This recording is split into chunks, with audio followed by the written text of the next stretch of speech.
आक्रोश प्रदर्शन में कांग्रेस के खिलाफ मोर्चा। पूर्व सीएम जयराम ठाकुर का बयान, कहा जनता को झूठी गारंटियों में फंसाने वाली कांग्रेस का समय हुआ पूरा। शिमला में राष्ट्रीय पेंशन दिवस का बैठक का आयोजन, सेवानिवृत्त कर्मियों ने उठाई लंबित पड़े भत्तों की मांग। सीएम के प्रधान मीडिया सलाहकार नरेश चौहान ने की शिरकत। मंडी में आगजनी प्रभावितों को बांटी 2 लाख की राहत सामग्री। नगर परिषद अध्यक्ष अमन कपूर ने मुहैया करवाई राहत सामग्री। विधायक सुरेंद्र शौरी ने जताया आभार। सोलन में कुल 22 नशा मुक्ति केंद्र, 5 नशा मुक्ति केंद्रों पर लटका ताला। मुख्य चिकित्सक अधिकारी डॉक्टर राजन उपल ने दी जानकारी।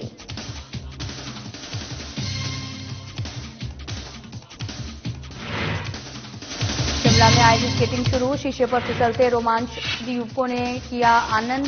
सुबह 8 से 10 बजे तक लगेगा सेशन।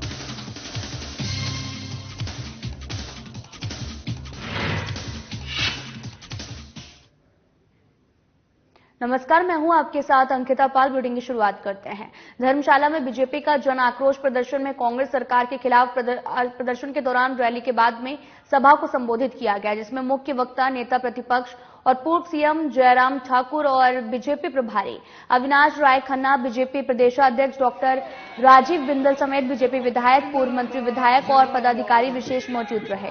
इस मौके पर मुख्य वक्ता पूर्व मंत्री और नेता विपक्ष जयराम ठाकुर ने कहा कि प्रदेश में कुछ तो गलत हुआ है, जिसके चलते प्रदेश में लोग बड़ी संख्या में सड़क पर उतर रहे हैं। और आगे उन्होंने कहा कि 11 दिसंबर को जश्न में कुर्सियां जो हैं वो खाली हो रही थी, लेकिन 18 को जोश जुनून के साथ पहुंचे। उन्होंने कहा कि अब कांग्रेस को अंदाजा लग गया है कि आने वाले वक्त उनके लिए खराब है। कांग्रेस नेताओं ने भी माना है कि काम कोई हुआ नहीं, बस सरकारी तंत्र का दुरुपयोग करके जश्न मनाया गया। वहीं बीजेपी प्रभारी अविनाश राय खन्ना ने कहा कि प्रदेश में सुक्खू नहीं दुक्खू सरकार है और हर कोई प्रदेश में दुखी है। आगे उन्होंने कहा कि 5 साल तक इन्हीं गारंटियों पर खेलते रहेंगे। और इस दौरान बीजेपी अध्यक्ष डॉक्टर राजीव बिंदल ने कहा कि आक्रोश दिवस की कड़ी में सिरमौर से लेकर धर्मशाला तक 11 रैली के बाद में आज बड़ा जन आक्रोश सड़कों में उतरे हैं। और उन्होंने आगे कहा कि लोग रैली में सरकार के खिलाफ सरकार को बदलने के लिए पहुंचे हैं। कि हिमाचल प्रदेश में कांग्रेस 1 साल पहले झूठ बोलकर के सत्ता में आई थी और हमने उसी वक्त हिमाचल प्रदेश की जनता को कहा था ये झूठ बोल रहे हैं सिर्फ सत्ता हासिल करने के लिए।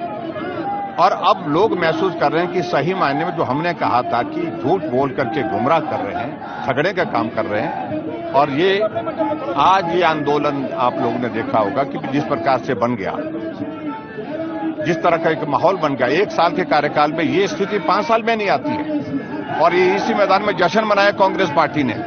और जश्न के बारे में लोग पूछ रहे हैं कि किस बात का जश्न मनाया जाए, जहां 500 लोगों की जिंदगी चले गई, 15,000 लोग बेघर हो गए इस त्रासदी में, उसके बावजूद जश्न मना रहे। तो इस सारी बातों का जवाब मांग रहे। 5 लाख बेरोजगारों को नौकरी देने की बात कही थी, उल्टे 10,000 से ज्यादा कर्मचारी आउटसोर्स में लगे हुए उनको नौकरी से निकाल दिया। ऐसे में बहुत सारे मुद्दों को लेकर के बहुत बड़ा नाराजगी का माहौल है। और आज उस नाराजगी को जाहिर करने के लिए भारतीय जनता पार्टी ने ये आक्रोश रैली यहां पर रखी है। धर्मशाला में तपोवन विधानसभा सचिवालय में प्रेस वार्ता को संबोधित करते हुए विधानसभा के अध्यक्ष कुलदीप सिंह पठानिया ने कहा कि हिमाचल प्रदेश की 14वीं विधानसभा का चतुर्थ सत्र 19 दिसंबर 2023 को 11 बजे आरंभ होगा। और सत्र के पहले दिन पूर्व विधायक बालकृष्ण चौहान के निधन पर शोकोद्गार होगा। और साथ ही माननीय सीएम नवनियुक्त मंत्री परिषद के 2 सदस्यों का सदन में परिचय करवाएंगे। और ये सत्र 23 दिसंबर 2023 तक चलेगा। और इस सत्र में कुल 5 बैठकें होंगी। 21 दिसंबर 2023 वीरवार का दिन और गैर सरकारी सदस्य कार्य दिवस के लिए निर्धारित किया गया। आगे उन्होंने कहा कि विधानसभा सचिवालय तपोवन शीतकालीन सत्र के आयोजन के लिए पूरी तरह से सजग है और तैयारियां पूरी हो चुकी हैं। मानसून सत्र के दृष्टिगत विधानसभा की सुरक्षा को चाक चौबंद करने हेतु 4 दिसंबर 2023 को जिला कांगड़ा के वरिष्ठ अधिकारियों के साथ में बैठक का आयोजन भी किया गया, जिसमें अधिकारियों को जरूरी दिशा निर्देश भी जारी किए गए हैं। लेकिन उसमें जैसे माननीय सदस्य जो है उनकी रिकमेंडेशन से आते हैं, ज्यादातर लोग तो उन्हीं की रिकमेंडेशन से आते हैं।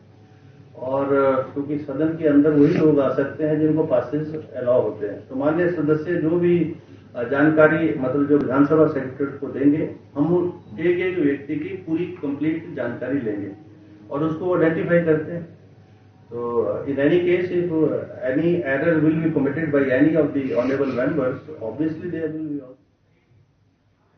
भारी बारिश, ओलावृष्टि और तापमान में गिरावट या फिर उछाल के कारण होने वाले फसलों के नुकसान में किसानों को राहत देने के मकसद से हिमाचल प्रदेश सरकार ने प्रधानमंत्री फसल बीमा योजना से संशोधन किया है और इसके तहत मिलने वाले लाभों को भी सरकार ने दोगुना कर दिया। वहीं शिमला में प्रेस वार्ता कर जगत सिंह नेगी ने कहा कि मौसम पर आधारित फसल बीमा योजना में सेब, आम, पलम, आड़ू, नींबू के अलावा अब 3 अन्य फलों लीची, अमरूद और अनार को भी जोड़ा गया है। आगे उन्होंने कहा कि बेमौसमी बारिश, ओलावृष्टि और तापमान में बदलाव के कारण प्रदेश के किसानों, बागवानों को कई बार भारी नुकसान उठाना पड़ता है और ऐसे में प्रधानमंत्री फसल बीमा योजना के माध्यम से नुकसान की भरपाई के लिए सरकार ने इस योजना में संशोधन कर बागवानों को राहत देने का निर्णय लिया है और 3 अन्य फलों को भी जोड़ दिया है। मुख्य जो विषय है प्रदेश में बागवानी को लेकर है और हमारे वर्तमान सरकार का ये कोशिश है कि प्रदेश को फल राज्य के रूप में विकसित किया जाए और यहाँ पर जो एक क्रॉप इंश्योरेंस है जो खासकर बागवानी को लेकर जो प्रधानमंत्री फसल बीमा योजना के तहत कवर किया जाता है। इस योजना के तहत सेब, आम, नींबू प्रजाति के फल, आड़ू, प्लम जो है इसमें कवर थे, परंतु अभी हमने पीछे जो है एक विशेष बैठक करके बीमा कंपनियों के साथ इसमें अब जो है लीची, अमरूद और अनार को भी इस योजना के अंतर्गत। नालागढ़ विधानसभा क्षेत्र का लोक निर्माण मंत्री विक्रमादित्य सिंह ने 1 दिवसीय दौरा किया और वहीं लोक निर्माण मंत्री ने इस क्षेत्र में करोड़ों रुपए के शिलान्यास और जनता की सुविधा के लिए कई विकास कार्य भी किए हैं। उन्होंने ये भी कहा कि पिछली सरकार के समय से इस क्षेत्र में विकास के कार्य जो लंबित पड़े हुए हैं उन्हें पूरा करना हमारी प्राथमिकता है। सभी कार्यों को जल्द पूरा करने के लिए अपने अधिकारियों से भी बात की है और इन सभी कार्यों को जल्द शुरू करने के भी निर्देश दिए गए। आगे उन्होंने रामशहर में लगभग 1 करोड़ 27 लाख रुपए की लागत से निर्मित हो रहे तहसील भवन, लगभग 8 करोड़ 45 लाख रुपए की लागत से निर्मित हो रहे राजकीय महाविद्यालय रामशहर के निर्माण कार्य का भी निरीक्षण किया और वहीं विक्रमादित्य सिंह ने भी विपक्ष नेता पर तंज कसते हुए कहा कि जयराम ठाकुर कह रहे हैं कि कांग्रेस सरकार की कोई गारंटी नहीं है, जबकि लोगों ने बीजेपी सरकार को बेदखल कर साफ संदेश भी दिया है। ये तो अधिकार क्षेत्र जो है ये मुख्यमंत्री जी का अधिकार क्षेत्र है, तो कई जगहों पे नियुक्तियां हुई भी है और मुझे विश्वास है कि अभी काफी समय बाद मंत्रिमंडल का विस्तार भी हुआ है। 2 नए मंत्री सरकार को मिले हैं, राजेश धर्मानी जी बिलासपुर से और यादवेंद्र गोमा कांगड़ा से। तो मुझे विश्वास है कि उसी चरण में हमारे कार्यकर्ता जो हमारी पार्टी की रीढ़ की हड्डी है उनको भी चरणबद्ध। शिमला में राष्ट्रीय पेंशनर दिवस पर पेंशनर्स की तरफ से बैठक का आयोजन किया गया जिसमें सीएम के प्रधान मीडिया सलाहकार नरेश चौहान ने भी शिरकत की और इस मौके पर सेवानिवृत्त कर्मचारियों ने पेंशनर की लंबित पड़ी देनदारियों से भी नरेश चौहान को अवगत कराया। वहीं प्रधान मीडिया सलाहकार नरेश चौहान ने भी पेंशन भोगियों को आश्वासन दिया कि वे सरकार और सीएम के सामने पेंशनर की मुख्य बातों को प्रमुखता के साथ में रखेंगे। वहीं सीएम के प्रधान मीडिया सलाहकार नरेश चौहान ने कहा कि देश भर में आज पेंशनर दिवस मनाया जा रहा है और ऐसे में शिमला में भी बैठक का आयोजन किया गया था और आगे उन्होंने कहा कि पेंशनर की मांगों को मुख्यमंत्री के समक्ष प्रमुखता से रखा जाएगा। हिमाचल प्रदेश के 2 लाख पेंशनरों को आज पेंशनर दिवस की हार्दिक शुभकामनाएं एवं बधाई। और मैं भगवान से प्रार्थना करता हूं कि जो हमारे 2 लाख पेंशनर है वो आगे अधिक लंबी आयु ले और वो सुखी रहे, समृद्ध रहे और आने वाला वर्ष जो है प्रदेश के पेंशनरों के लिए मंगलमय हो। जहां तक डिमांड की बात है, हम वक्त पे हर जगह जो है अपनी डिमांड सरकार के सामने रखते आए हैं। जैसा कि आप लोग भी भली भांति जानते हैं, सबसे बड़ी मांग जो है हमारी है वो 6th पे कमीशन जो है। पंजाब विधानसभा क्षेत्र के तहत आने वाले ग्राम पंचायत बनोगी के पटहिला गांव में बीती 14 दिसंबर को आगजनी की भीषण घटना से 10 परिवार घर से बेघर हो गए थे और इन परिवारों का काफी नुकसान हो गया था और वहीं आज हिमालय पुत्रा ट्रस्ट के संचालक और नगर परिषद मनाली के अध्यक्ष चमन कपूर ने बांजुर के विधायक सुरेंद्र शौरी के साथ में घटनास्थल पर जाकर प्रभावित परिवारों से मुलाकात की और नुकसान का भी जायजा लिया है।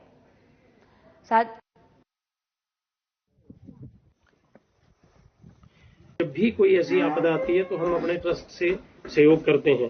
भाई साहब का दूसरे दिन फिर फोन आया सुरेंद्र शौरी जी का कि जी ऐसे से वो टेंट, फिर हमने दिल्ली से टेंट मंगवाए कि जी 10 परिवार जो है वो बेघर हो गए हैं। तो कल ये टेंट पहुंचे और आज फिर पूर्व मुख्यमंत्री जयराम ठाकुर जी स्वयं यहाँ आने वाले थे, लेकिन उनको शाम को विधायक दल की मीटिंग है धर्मशाला, जो कल से सत्र लगना है। और आउट से सोलन में निजी क्षेत्र में कुल 22 नशा मुक्ति केंद्र थे, जिनमें से लगातार अनियमितताओं की सूचना मेंटल हेल्थ अथॉरिटी, स्वास्थ्य विभाग और पुलिस को मिल रही थी। और हाल ही में परवाणु में भी आपको बता दें कि नशा मुक्ति केंद्र से 15 के करीब लड़कियां भाग ले रही थी और उन्होंने आरोप लगाया था कि उन्हें यहां पर नशा दिया जाता था, जिसके बाद में मेंटल हेल्थ, स्वास्थ्य विभाग और पुलिस ने सामूहिक निरीक्षण किया है। सरकारी नशा मुक्ति केंद्र तो सोलन में कोई नहीं है। प्राइवेट 22 के करीब हैं जिनका पीरियोडिक निरीक्षण करके मेंटल हेल्थ अथॉरिटी के जैसे आदेश आते हैं निरीक्षण किया जाता है और मेंटल हेल्थ अथॉरिटी को हम उनको ऑब्जर्वेशन भेज देते हैं। तो सर क्या गया जी? ये जो आप परमाणु वाले की बात कर रहे हैं तो इसके भी तो वहीं शिमला के ऐतिहासिक आइस स्केटिंग रिंग में सोमवार सुबह से शीशे पर फिसलने का रोमांच आगाज हो चुका है और पहले दिन बर्फ की पतली चादर वाली सतह पर फिसलने के रोमांच का आनंद लेने के लिए सर्द मौसम के बावजूद भी काफी संख्या में युवाओं ने स्केटिंग में आनंद लिया। और भले ही मौसम की बेरुखी के कारण इस बार देरी से सेशन का आगाज हुआ हो, लेकिन अब रिंग में चारों ओर बर्फ की सतह जम गई है। आइस स्केटिंग अब शुरू हुई है इतने टाइम बाद, पूरे साल में विंटर्स में बहुत वेट किया था। एशिया का सबसे ओल्डेस्ट और सबसे अच्छा रिंग नेचुरल रिंग है, जिसे इसमें बहुत मजा आता है करने में। पूरे साल वेट करके ठंड में उठ के हम आ जाते हैं। बड़े दिनों के बाद स्कूल खुलने के बाद आज आइस स्केटिंग स्टार्ट हुई है। हम बहुत दिनों से वेट कर रहे थे इसका और बहुत मजा आ रहा है। आज पहला दिन है और आइस अभी थोड़ी अच्छी नहीं है, पर मैं चाहता हूँ कि थोड़े दिन में वो अच्छी। फिलहाल इस बुलेटिन में इतना ही। नमस्कार।